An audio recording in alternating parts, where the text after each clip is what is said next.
नमस्कार. लोकमान्य गुरुकुल टिळकनगर शिक्षण प्रसारक मंडळ डोंबिवली.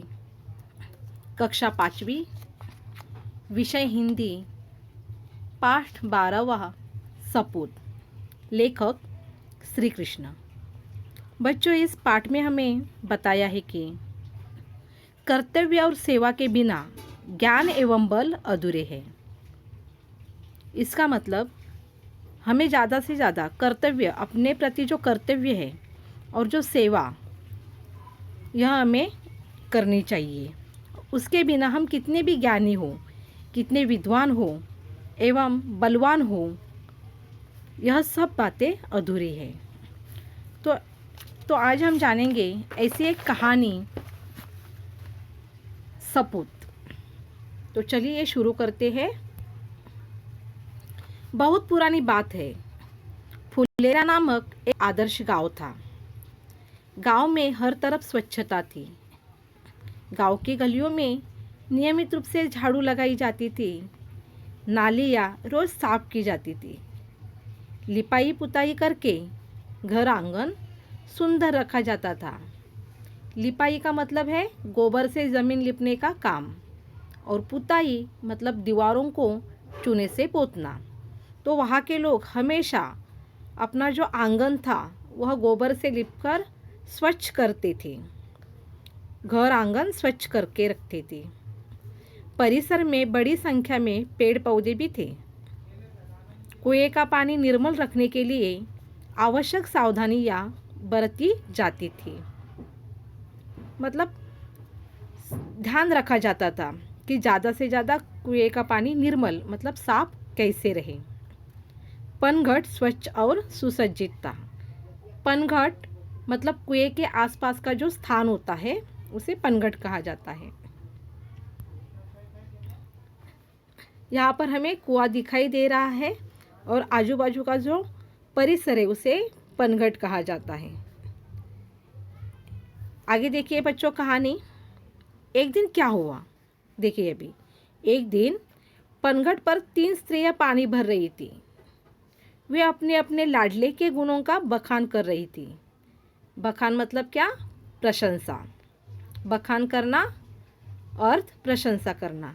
वह जो तीनों भी स्त्रियां थी हमें दिखाई दे रही है, देखो चित्र में. और वह तीनों जो स्त्रियां हैं वह अपने अपने लाडले के गुणों का बखान कर रही थी.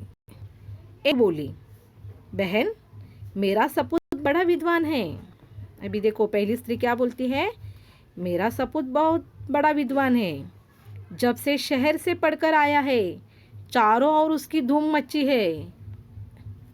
सपूत का मतलब है पुत्र, और सपूत मतलब अच्छा पुत्र. अभी उसका जो सपूत था वह कहाँ पढ़कर आया था? वह बहुत बड़ा विद्वान था और वह शहर से पढ़कर आया था और उसने चारों ओर धूम मचाई थी. वह बड़े बड़े ग्रंथ भी पढ़ लेता था. ग्रंथ का मतलब है पुस्तक. वह बड़ी बड़ी पुस्तकें पढ़ लेता था. आकाश के तारों को देखकर उनके नाम बता देता था. देखिए कितना बड़ा विद्वान था वह. देश विदेश की सभी बातों का उसे पता है. अभी ये पहली स्त्री बता रही है. अभी दूसरी स्त्री बता रही. देखिए दूसरी स्त्री अपने पुत्र के बारे में, सपूत के बारे में क्या बता रही है. दूसरी ने जोश में झट से आगे बढ़कर कहा, अरे सखी, मेरे लाल जैसा बलि तो 10-5 गाँव में देखने को भी नहीं मिलेगा. अभी मेरे लाल जैसा बलि, बलि मतलब क्या? बलवान. मतलब उसका बेटा जो था, पुत्र था, वह बलवान था. तो वह क्या कह रही है, 10-5 गाँवों में मेरे लाल जैसा देखने को भी नहीं मिलेगा. 500 दंडक बैठकर वह रोज सुबह लगाता है. दंडक बैठक मतलब एक प्रकार का व्यायाम.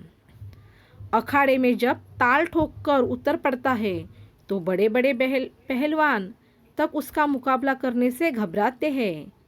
वह मेरा सपूत है. देखो मेरा सपूत कैसा है, वह दूसरी औरत बता रही है. अभी अखाड़े में जब वह ताल ठोककर उतर पड़ता है, अखाड़ा मतलब वह कुश्ती खेलता था. जो दूसरा पहला जो बेटा था, पहली स्त्री का जो लड़का था वह कौन था? विद्वान था। दूसरी स्त्री का जो लड़का है वह बलि है। बलि मतलब बलवान, मतलब वह अखाड़े में कुश्ती खेलता है। अभी आगे देखेंगे तीसरी स्त्री क्या कहती है। अब तीसरी स्त्री की बारी थी, पर वह चुप रही। इस पर उन दोनों ने कहा, बहन तुम चुप क्यों हो? अभी दोनों भी उसको बोलने लगी, बहन तुम चुप क्यों हो? इस पर उन दोनों ने कहा, देखिए अभी वो दोनों भी क्या कहने लगी, बहन तुम चुप क्यों हो? लगता है तुम्हारा लड़का कपूत निकला। कपूत, कपूत मतलब बुरा लड़का। देखिए तीसरी स्त्री बिना किसी जोश या गर्व से बोली, बहनों सपूत या कपूत जैसे शब्दों में नहीं समझती, पर मेरा लाल मेरे लिए बहुत अच्छा है। वह सीधे साधे स्वभाव का साधारण किसान है। देखिए अभी तीसरी जो औरत थी उसका जो लड़का था वह क्या करता था? वह एक किसान था। और वह कैसा था? उसका स्वभाव सीधा साधा स्वभाव था और वह एक साधारण किसान था। दिन भर खेत में जुटा रहता, शाम को घर का काम करता है। आज बहुत कहने सुनने पर वह मेला देखने गया है, इसीलिए मुझे पानी भरने आना पड़ा।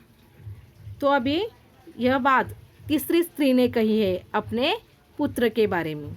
तो अभी आप समझ गए होंगे कि देखो आपको तीनों भी स्त्रियों ने कहा कि पहली स्त्री ने क्या कहा था? पहला लड़का क्या करता था? वह बहुत बड़ा विद्वान था।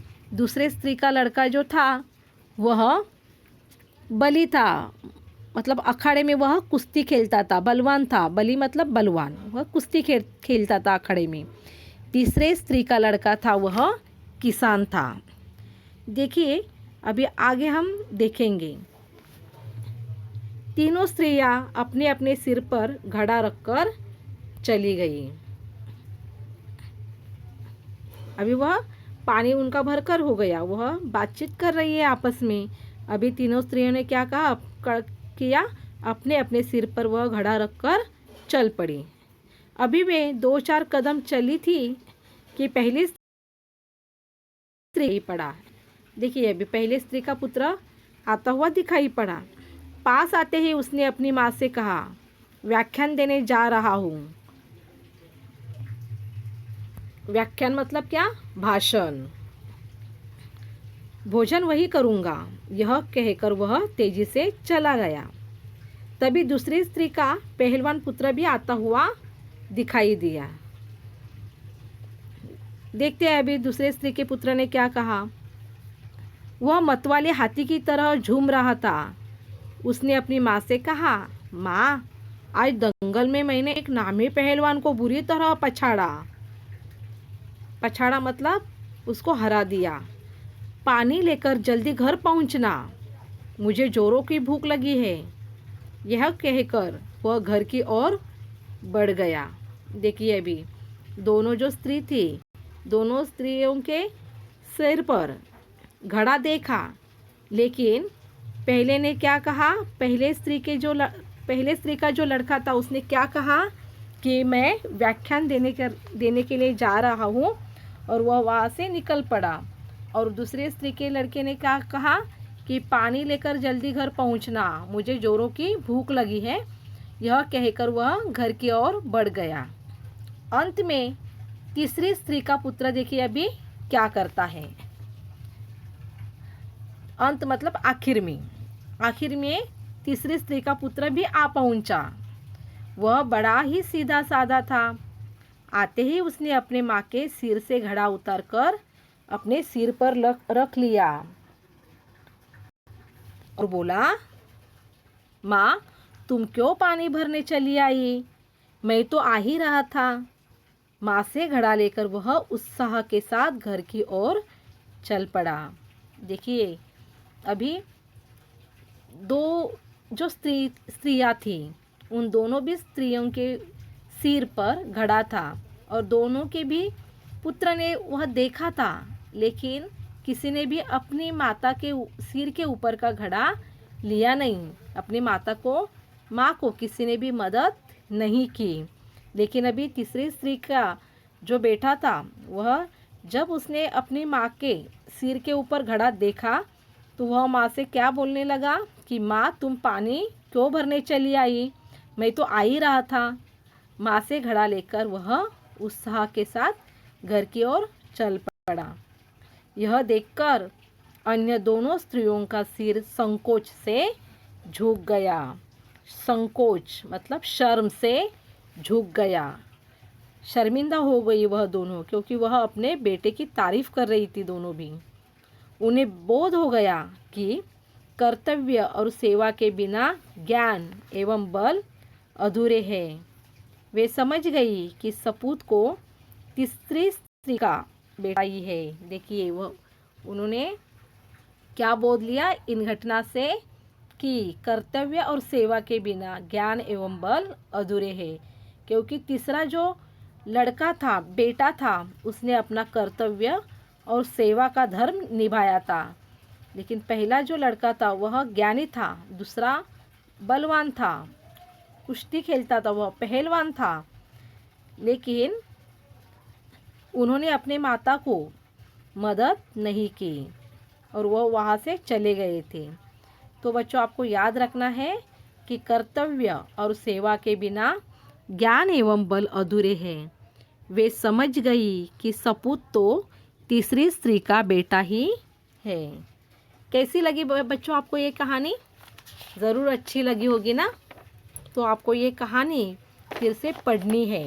हाँ, किताब में आपको फिर से किताब देखकर यह कहानी फिर से पढ़नी है और उसके प्रश्नोत्तर जो सवाल दिए हैं यहाँ पर वो आपको आपके कॉपी में लिखने हैं। और भी जो सवाल है वो मैं आपको दे दूँगी। धन्यवाद बच्चों।